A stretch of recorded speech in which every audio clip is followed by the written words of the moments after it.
अस्सलाम वालेकुम नाज़रीन, कैसे हैं आप सब। नाज़रीन, मैं आप सबको खुशामदीद कहता हूं आपके अपने चैनल अननोन फैक्ट्स उर्दू पर। नाज़रीन, आज हम बात करेंगे एक ऐसे मुल्क के बारे में जिसका शुमार दुनिया के मोस्ट हंगरीस्ट कंट्रीज़ में किया जाता है, यानी कि दुनिया का सबसे भूखा मुल्क, जिसमें रहने वालों के पास खाने तक का खाना नहीं है। और इस मुल्क में आए दिन सिविल वॉर होती रहती है। ये एक ऐसा मुल्क है जिसके एक हिस्से में दंगे फसाद होते रहते हैं और दूसरे हिस्से में सुकून है। इस मुल्क के साउथ में कोई भी क्राइम नहीं होता, सब अपनी ज़िंदगी अच्छी बसर कर रहे हैं। लेकिन इसके ईस्ट में तो हंगामा आराइयाँ होती रहती हैं। इस मुल्क में गरीबी ज़्यादा होने की वजह से काला जादू और इससे मुताल्लिक जहालत पर लोग बहुत यकीन रखते हैं। और यहाँ के लोगों का भरोसा इतना कम है कि ये लोग पेड़ों की इबादत करना शुरू कर देते हैं। यहाँ आपको पूरी दुनिया के मुकाबले में सबसे ज़्यादा गरीबी देखने को मिलेगी। और इस मुल्क का शुमार दुनिया के 10 सबसे गरीब मुल्कों में भी किया जाता है। और यहाँ के लोगों को सबसे ज़्यादा आलसी भी माना जाता है। इनको अगर कोई काम कह दे तो इनकी जान निकल जाती है। और यहाँ की गवर्नमेंट ने भी अपने लोगों को सुधारने के लिए आज तक कुछ भी नहीं किया है। और आज भी ये मुल्क दूसरे कंट्री से भीख मांगता रहता है। ये एक ऐसा मुल्क है जो कि कभी भी ब्रिटिश हुकूमत का हिस्सा नहीं रहा। तो नाज़रीन, आपको बता दूं कि आज हम बात करेंगे अफ्रीकन कॉन्टिनेंट के कंट्री मोज़म्बिक के बारे में। आपको इस मुल्क की हर एक वो बात बताएंगे जिससे इस मुल्क की कहानी जुड़ी है। आप बस इस वीडियो को एंड तक लाजमी देखिएगा। और अगर आपने हमारा चैनल सब्सक्राइब नहीं किया तो आपसे दरख्वास्त है कि आप हमारे चैनल अननोन फैक्ट्स उर्दू को लाजमी सब्सक्राइब कर दें और बेल के आइकन पर क्लिक कर दें ताकि हमारी लेटेस्ट वीडियो की अपडेट आपको सबसे पहले मिल जाए। तो नाज़रीन, शुरू करते हैं आज की इस वीडियो को। दोस्तों, इस मुल्क का ऑफिशियल नाम है रिपब्लिक ऑफ मोज़म्बिक। इस मुल्क की पॉपुलेशन 3 करोड़ के आसपास है और दुनिया के सबसे ज्यादा आबादी वाले मुल्कों की फहरिस्त में मोज़म्बिक का नाम 46वें नंबर पर आता है। और अगर आबादी की डेंसिटी की बात करें तो वो बहुत कम है। आपको यहाँ 40 किलोमीटर पर स्क्वायर पर सिर्फ 103 लोग देखने को मिलते हैं। और अगर हम बात करें इस मुल्क में मौजूद मजहबों के बारे में तो 17% मुस्लिम, 26% रोमन कैथोलिक, 15% ईसाई मजहब के लोग हैं मोज़म्बिक में। और इन मज़हब के अलावा और भी कई सारे मज़हब के लोग रहते हैं इस कंट्री में, जैसे कि पेंटिकोस्टल, हिंदू, यहूदी वगैरह। इस मुल्क के सिर्फ 38% लोग ही शहरी एरियाज में रिहाइश पजीर हैं, जबकि 62% लोग आज भी गुर्बत भरी जिंदगी गाँव में गुजार रहे हैं। इस मुल्क की ऑफिशियल लैंग्वेज है पोर्टुगीज, लेकिन इसके अलावा 40 और ज़बानें हैं जो कि मोज़म्बिक में बोली जाती हैं। और वैसे भी आधी से ज़्यादा मोज़म्बिक की आबादी एक से ज़्यादा ही ज़ुबान में बात करती है, जिनकी तादाद 40 है। आपको बता दूं कि ये मुल्क आज की डेट में बहुत जवान है। आप जहां भी देखेंगे इस मुल्क में आपको चारों तरफ जवान लोग ही नज़र आएंगे और बूढ़े लोग कम। लेकिन अफसोस की बात तो ये है कि इतनी यंग जनरेशन होने के बावजूद भी इस मुल्क में डेवलपमेंट नहीं हो पा रही। और साल 2020 कोरोना के दौरान तो इस मुल्क का शुमार दुनिया में उन कंट्रीज़ में होने लगा था जिनके पास खाने तक का इंतज़ाम नहीं था।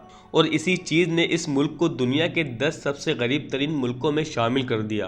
दोस्तों, मोज़म्बिक के बॉर्डर जिन कंट्रीज से टच करते हैं उनमें ज़ैम्बिया, Tanzania, Malawi, Zimbabwe, Eswatini, south Africa और मेडागास्कर शामिल है। दोस्तों, अगर हम बात करें इस मुल्क की कैपिटल सिटी के बारे में तो इस मुल्क का दारुल खिलाफा है मपुटो। और मपुटो मोज़म्बिक का सबसे बड़ा शहर भी है। और इस शहर में मौजूद cafes, bars, night clubs southern Africa को एक नायाब नाइट लाइफ फराहम करते हैं। और दुनिया के सबसे खूबसूरत रेलवे स्टेशन भी आपको इसी शहर में देखने को मिलेंगे। जी दोस्तों, ये कंट्री सबसे गरीब तो है, लेकिन दुनिया के सबसे खूबसूरत तरीन रेलवे स्टेशन आपको इसी मुल्क में देखने को मिलते हैं।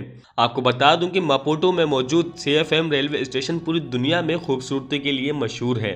दोस्तों, ग्लोबल हंगर इंडेक्स के मुताबिक मोज़म्बिक को हंगरीज कंट्री भी कहा जाता है, यानी कि मोज़म्बिक का शुमार दुनिया के 10 सबसे भूखे तरीन मुल्कों में किया जाता है। और साल 2020 में तो मोज़म्बिक के लोगों को दुनिया की 5वीं सबसे भूखी तरीन कौम कहा गया था। दोस्तों, कितने अफसोस की बात है, इतनी यंग जनरेशन होने के बावजूद भी ये सब सुनना पड़ रहा है इस कंट्री के बारे में। और इनके मुल्क को गुर्बत में डुबाने वाले भी इसी मुल्क के सियासतदान हैं। वो सिर्फ अपनी जेबें भरते हैं और कौम का कोई ख्याल नहीं है मोज़म्बिक के पॉलिटिशियंस को। दोस्तों, मोज़म्बिक के झंडे में हरे, पीले, काले रंग के साथ लाल और वाइट कलर की किताब भी मौजूद है और साथ ही एक कलाशनकोव भी बनी है। आपको बता दूं कि हरा रंग जमीन को जाहिर करता है, जबकि सफ़ेद रंग अमन की निशानी है और वहीं काला रंग अफ्रीकी लोगों की तरफ इशारा करता है।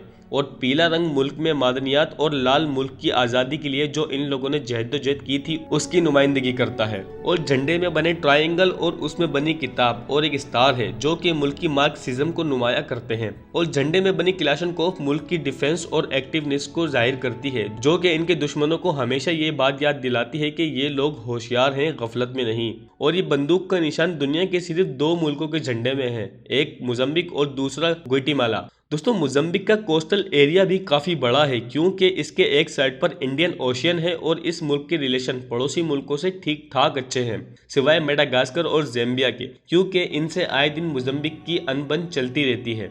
दोस्तों क्या आपको पता है कि मोज़म्बिक को यूरोप में सबसे पहले किसने विजिट किया था? आपको बता दूं कि इनका नाम था वास्को ड गामा। इन्होंने सन 1498 में ही इस मुल्क को खोज लिया था और इस मुल्क की सारी जानकारी लोगों के सामने पेश की थी। दोस्तों जैसा कि मैंने आपको बताया कि मोज़म्बिक एक बहुत ही गरीब मुल्क है और दुनिया के 10 सबसे ज़्यादा मुल्कों की फहरिस्त में मोज़म्बिक का नाम 9वें नंबर पर आता है। और इनकी गरीबी की रिस्पॉन्सिबल यहाँ के लोग खुद हैं। यहाँ रहने वाले लोगों के पास करने के लिए कोई काम नहीं है और ना ही ये कोई काम करना चाहते हैं। और दुनिया के सबसे ज़्यादा आलसी लोगों की बात करें तो वो भी आपको इसी मुल्क में देखने को मिलते हैं। और मोज़म्बिक में गुर्बत ज़्यादा होने की वजह यह भी है कि यहाँ चंद लोगों के पास ही पैसा है जो कि इस मुल्क को चलाते हैं। आपको बता दूं कि मोज़म्बिक में हर दूसरे दिन दंगे फसाद होते रहते हैं गुर्बत की वजह से।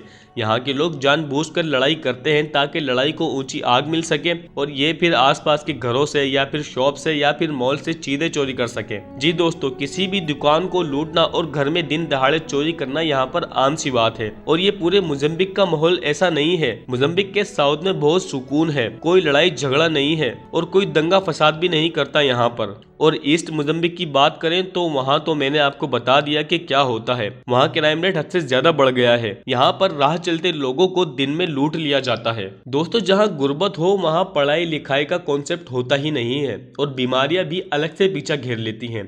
ऐसा ही हाल कुछ मोज़म्बिक का भी है। यहाँ का लिटरेसी रेट बिल्कुल ही लो लेवल पर है, किसी को भी यहाँ पढ़ने लिखने का शौक नहीं है। और बीमारी की बात करें तो यहाँ एड्स ऐसी बीमारी है और इस बीमारी से कैसे बचाव किया जा सकता है इनको मालूम ही नहीं है और यहाँ की गवर्नमेंट भी इस हवाले से कोई इकदाम नहीं लेती।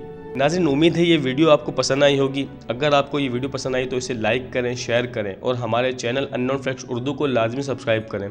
और हमें वीडियो के बारे में बताएं कि आपको मोज़म्बिक के हवाले से कौन सा फैक्ट सबसे ज़्यादा अच्छा लगा।